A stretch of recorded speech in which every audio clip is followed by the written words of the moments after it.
नमस्कार। आज हम एक सच्चाई को स्वीकार करने से शुरुआत करेंगे। अब ये सवाल स्वाभाविक है, कर्ज से बचने का क्या रास्ता है? लेकिन उससे पहले एक और ईमानदार सवाल, अगर कर्ज हमारे जीवन में आ ही गया है तो क्या उससे निकलने का कोई उपाय हम कर सकते हैं? मेरे अपने अनुभव का जवाब है हाँ, इससे रास्ता है। लेकिन ये उपाय किसी जादू में नहीं, किसी स्कीम में नहीं, बल्कि हमारी खुद की सोच में है।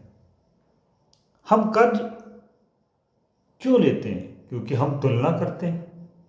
जब हम देखते हैं कि हमारे आसपास लोग गाड़ी, घर, महंगा मोबाइल और बाकी सुविधाओं से भरे पड़े हैं, जबकि हमारी आमदनी उनसे कम नहीं है, तो हम प्रभावित होते हैं और वही प्रभाव हमें ईएमआई की ओर मोड़ देता है। शुरुआत विलासिता से होती है, लेकिन धीरे धीरे यही ईएमआई हमारी अनिवार्य ज़रूरतों पर भी कब्जा कर लेती है।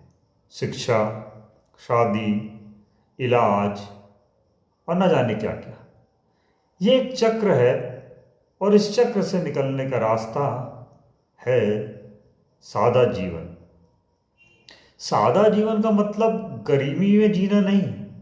सादा जीवन का मतलब है कर्ज के दुष्चक्र से बचने के लिए ना कहने की आज़ादी पाना। खुद से हर दिन अपनी प्राथमिकताओं पर काम करना। मैं अपना एक छोटा सा उदाहरण देना चाहता हूँ।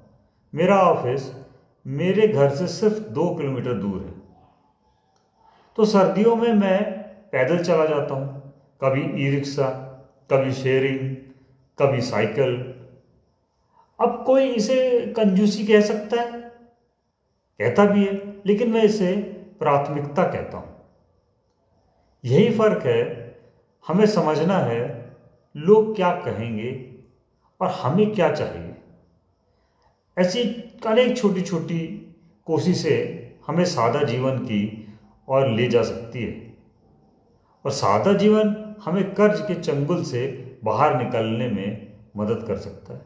हमारे लिए बार बार खुद से आज़ादी मांगना निश्चित करना होगा। ना बोलने की आज़ादी यह आसान नहीं है, लेकिन संभव है।